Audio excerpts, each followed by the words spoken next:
नमस्कार मंडळी, मी दिव्या पुन्हा एकदा तुम्हा सर्वांचे खूप खूप स्वागत करते माझ्या यूट्यूब चॅनलमध्ये। काल मी तुमच्यासोबत शेअर केले की दुर्गेदादाचा हळदीचा कार्यक्रम कशाप्रकारे पार पडला आणि आज लग्नाचा दिवस। आम्ही सकाळी लवकरच सर्वजण उठलेला आहोत। शची अजून झोपून होती आणि सर्वजण लागलेत तयारीला।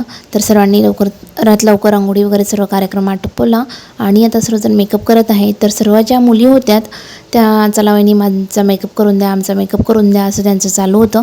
कोणी आम्ही थोडा बेसिक करतो, तुम्ही थोडं आय लायनरच लावून द्या, काही आय मेकअपच करून द्या, काही हेअरस्टाईलच करून द्या, असं सर्वांचं चालू होतं। तर मी सर्वांचा आता इथं मेकअप करत आहे। थोडा मी सर्वांचा मेकअप करून दिला। तिथं समजा दुर्गेदादाच्या मामबहिणी, मावस बहिणी, काकांच्या मुली आणि स्वतःच्या बहिणी अशा सर्व होत्या। त्या सर्वांचा मी मेकअप करून दिला। सोबतच मावस बहिणी ज्या होत्या ना त्या खूप छोट्या होत्या, म्हणजे आरूच्या वयाच्या असेल आमच्या, म्हणजे तरी 10-1 वर्ष 10-12 वर्षांच्या मुली होत्या त्या, पण खूप गोड होत्या। दोघं जुळवा बहिणी होत्या। त्यांनी दोघांना सेमच ड्रेस घातलेले होते हळदीला आणि आजसुद्धा त्या सेमच घालणार होत्या, पण त्यांना मिळला नाही म्हणून त्यांनी वेगवेगळे असे 2 वन पीस घातलेले होते। खरंच खूप गोड मुली होत्या। तर त्यांचासुद्धा मी मेकअप करून दिला। माझं मेकअप वगैरे चालूच होता। तर तोपर्यंत शची आता उठलेली आहे। शची उठल्यानंतर थोडा वेळ आई तसं चालू असते।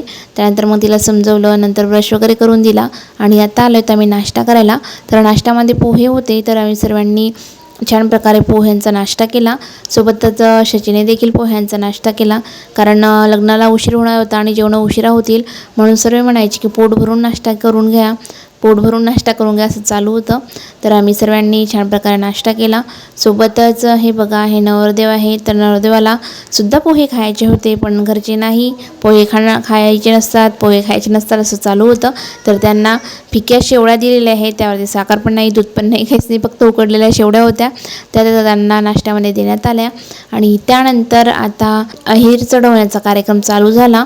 तर आम्ही सर्वजण परत बाहेर मंडपामध्ये आलेलो आहोत आणि अहेर पद्धत आता चालू झालेली आहे। सर्वांचे अहेर वगैरे झाले आणि तोच आम्ही तिथून आता निघालेलो आहोत नवरीकडे जाण्यासाठी। काही वेळातच आम्ही नवरीच्या गावावरती पोहोचलोत आणि तिथं गेल्यानंतर मी छान प्रकारे रेडी झाल्यानंतर आम्ही सर्वजण आलो आहोत विहारमध्ये। तर विहारमध्येच नवरदेवाचा मुक्काम होता, तर तिथंच आम्ही सर्वजण आता बसलेलो आहोत। आम्ही थोडा वेळ बसलोच तर नवरीची दादा आणि वहिनी नवरदेवाला समजावण्यासाठी आलेले आहेत। तर समजावण्यासाठी ते नवरदेवासाठी वेगवेगळेच असं खाऊ वगैरे घेऊन आलेले आहेत, जसं की शेवळ्या, कुरड्या, पापड असं सर्व ते नवरदेवांसाठी आणलेलं आहे।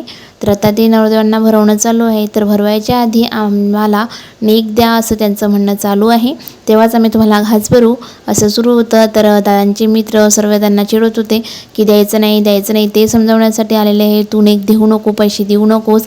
आणि ज्या नवरीची वहिनी होती ते पैसे मागत होते की हे तुम्ही आम्हाला आधी पैसे द्या, तेव्हा म्हणजे नेक द्या, त्याच्यानंतरच आम्ही तुम्हाला घास भरू, असं गमती सर्वांच्या चालू होत्या। मित्र असं अडवून देत होते दादांना आणि दादा पण नको तुम्ही नको, आम्ही नको, असं सर्वांचं आर्ग्युमेंट चालू होतं। मस्त छोटंसं नोकझोक, पण यातच मजा असते। खरंच लग्नामध्ये जे काही रीतिरिवाज असतात प्रत्येकाचं नातं वेगळं, रीतिरिवाज वेगळे, त्यामध्ये प्रत्येकाची काही गंमत वगैरे, कोणी गंमतचं येतं, कोणी घिसरचं येतं असं असतात आणि ते तिथं लग्नामध्ये गंमत वगैरे करतात आणि मस्त एकमेकांची खिसतात।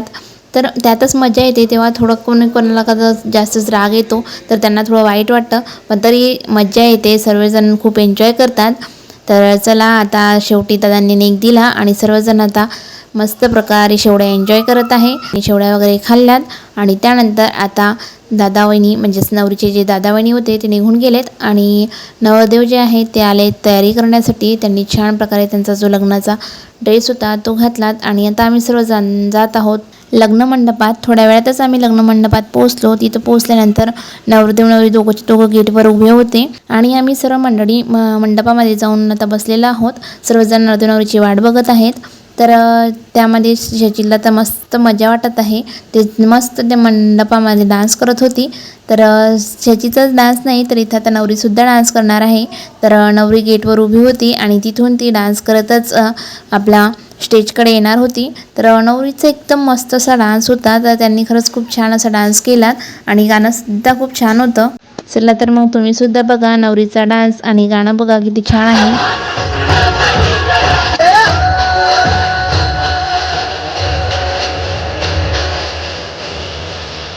नहीं ये गरम है।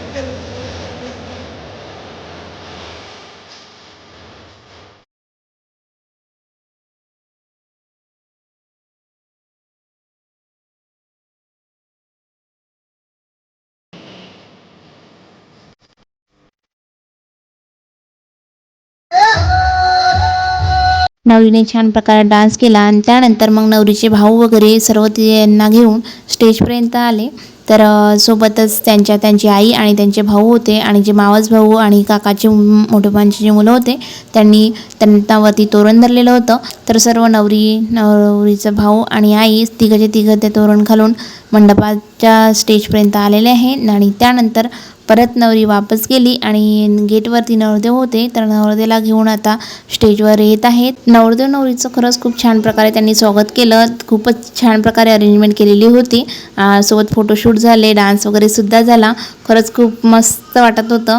तर नवरदेव नवरींनी छान डान्स केला आणि त्यानंतर आता ते स्टेजवर येत आहेत आणि सर्व जे मंडळी, पाहुणे मंडळी आणि सर्व तिथं असलेले जे पुरुष मंडळी, महिला मंडळ होते, सर्व आता लग्नाची वाट बघत आहेत की कधी लग्न लागतं. एक त्याचं कारण भयंकर आता उन्हाळा वाढलेला आहे आणि कडाकडाच्या उन्हामध्ये मंडपामध्ये बसणं म्हटलं म्हणजे खरंच खूपच पेशन्स पाहिजे.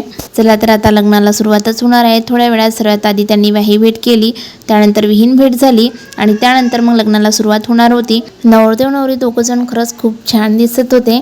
तर दादांनी पण पूर्ण व्हाईट ड्रेस घेतलेला होता आणि नवरीने सुद्धा व्हाईट कलरची साडी घेतलेली होती, पण ते साडी त्यांनी पातळ म्हणून शिवून घेतली. तर खरंच ते पातळ खूप छान दिसत होतं त्यांच्या अंगावरती आणि त्याला बॉर्डर होती छान मोरांची बॉर्डर असल्या कारणाने आणि गुलाबी रंग होता त्याला, त्या कारणाने खूपच उठून दिसत होतं.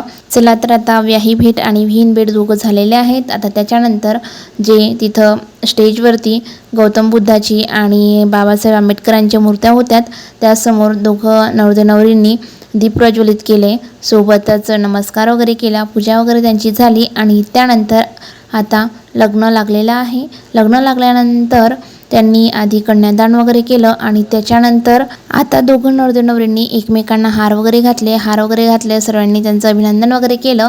काही फोटोशूट वगैरे झालं आणि त्यानंतर नवरीने नवरदेवाला नमस्कार वगैरे केला आणि नवरदेवाने सुद्धा नवरीसाठी कुंकू वगैरे आणलेलं होतं, तर कुंकू नवरीला लावण्यात आलं आणि त्याच्यानंतर जे मंगळसूत्र वगैरे असते ते घालण्यात येते. तर अशी पूर्ण हे जे लग्नाची जी प्रोसेस आहे ते पूर्ण इथं पुढे होत असते. खरंच लग्न म्हटलं म्हणजे फक्त नवरदेव नवरीच नाही मिळत, तर दोन नातेसंबंध मिळतात, सोबतच दोघं फॅमिली एक सोबत मिळतात. खूप सारे नाते जुळत असतात लग्न म्हटलं म्हणजे. चला तर मंडळी आता लग्न लागलेले आहे. सोबतच जे मंगळसूत्र वगैरे घालायचा कार्यक्रम होता तो सुद्धा आता इथं पार पडत आहे. सर्व कार्यक्रम वगैरे पार पडणं चालू होतं आणि बाकी जे पाहुणे वगैरे होते त्यांच्या तिथंच त्यांनी लग्न लागलं आणि तिथंच पंगत वगैरे बसवून दिलीत. कारण नंतर घरी जा या किंवा इकडे तिकडे बसण्यापेक्षा सर्व एका साईडला महिला मंडळी आणि एका साईडला पुरुष मंडळींची पंगत बसवून दिलेली होती. आम्ही सुद्धा आता जेवण करायला बसलेले आहेत. तर छान असा मेन्यू होता. वरण, भाजी, भात, बुंदी, शेव, असा छानसा मेनू आम्ही एन्जॉय केला. जेवण वगैरे केले आणि त्यानंतरच तिथेच दादाचे रिलेटिव्ह होते त्यांच्याकडे आम्ही गेलो आणि मस्त आराम वगैरे केला. तोपर्यंत नवरदेव नवरींचे सर्व जे रिच्युअल असतात ते झाले आणि आता नवरदेव नवरीची बिदाईचा टाईम झालेला आहे. तर सर्वजण आता नवरदेव नवरीला बिदाई देण्यासाठी आलेले आहेत. तर आता सर्व नवरीच्या घरी आलेले आहेत. तर नवरीचे जे दादा वहिनी होते त्यांनी सर्वात आधी त्यांचे पाय वगैरे धुतले, त्यांना औक्षण वगैरे केलं आणि त्यानंतर पुढे आता नवरीची बिदाई होणार आहे. बिदाई हा क्षण म्हटला म्हणजे खरंच खूप नाजूक असतो. सर्वांच्या डोळ्यात अक्षरशः अश्रू येतच असतात. कोण किती पण प्रयत्न केला तरीसुद्धा अश्रू काही थांबत नाहीत, ते येतातच. कोणी थोडंफार रडतं, कोणी जास्त रडतं. तर तसंच आता इथंसुद्धा झालेलं होतं की नवरी तर रडतच होती, नवरीचे नातेवाईक वगैरे त्यांची समजा नवरीची आई वगैरे त्यांची मावशी वगैरे त्या पण रडत होत्या. पण इथं नवरदेवाची बहीण रडलेली आहे. ते नवरदेवासोबतच होती आणि तिनं वहिनीला रडताना बघितलं तर तिला तिचे अश्रू रोखवलेच नाहीत आणि ती अक्षरशः रडणं तिला चालू करून दिलं. सर्वांनी आम्ही तिला खूप प्रयत्न केला समजावण्याचा की अगं रडू नको, पण नवरीपेक्षा जास्त तीच रडत होती. असं वाटत होतं जसं काही नवरीची विदाई होत नाही, हिचीच विदाई होत आहे, हेच चालली कुठं. तर तशी ती रडत होती. आम्ही सर्व तिला चिडवत होते. शचीचे बाबा तर खूप चिडत होते की अगं प्रीती जाऊ दे, जेव्हा तुझं लग्न होईल तेव्हा रडशील, आता रडू नको. आता काय होतं आहे, तू थोडी चालली कुठं, नवरी येत आहे आपल्याकडे, रडू नको रडू नको. तेव्हा कुठं चिडवल्यानंतर ते हसली आणि कुठं शांत झाली. तर चला आता आतमधला जो प्रोग्राम होता, जे काही रिच्युअल होते ते आता झालेले आहेत आणि नवरदेव नवरी दोघं आलेले आहे बाहेर. तर पूर्ण गाव म्हणजे जेवढे पण आजूबाजूचे आणि पाहुणे वगैरे होते ते सर्व मंडळी म्हणजे पुरुष मंडळी, स्त्रिया वगैरे सर्व तिथं जमा झालेले आहेत आणि नवरीची विदाई आता होणार आहे. तर बाहेर आल्यानंतर सुद्धा नवरदेव नवरींना औक्षण वगैरे करण्यात आलं, काही ओवाळणी वगैरे घालण्यात आल्या आणि त्यानंतर ज्या गाडीमध्ये नवरदेव नवरी जाणार होते त्या गाडीमध्ये नवरदेव नवरी बसले आणि नवरीची जे दादा वहिनी होते त्यांनी त्या गाडीची पूजा वगैरे केली, नारळ वगैरे फोडण्यात आलं आणि त्यानंतर ती गाडी तिथून निघणार होती. जोपर्यंत नवरीची विदाई वगैरे आणि औक्षण वगैरे झालं तोपर्यंत मी सुद्धा साडी वगैरे चेंज करून घेतली, कारण आम्हाला सुद्धा इथून आता घरी जायचं होतं. तर साडीवर एवढा दूर लांब प्रवास होणार नव्हता, म्हणून ड्रेस मी चेंज करून घेतला आणि आता आम्ही सर्व निघालो आहोत घरी जाण्यासाठी.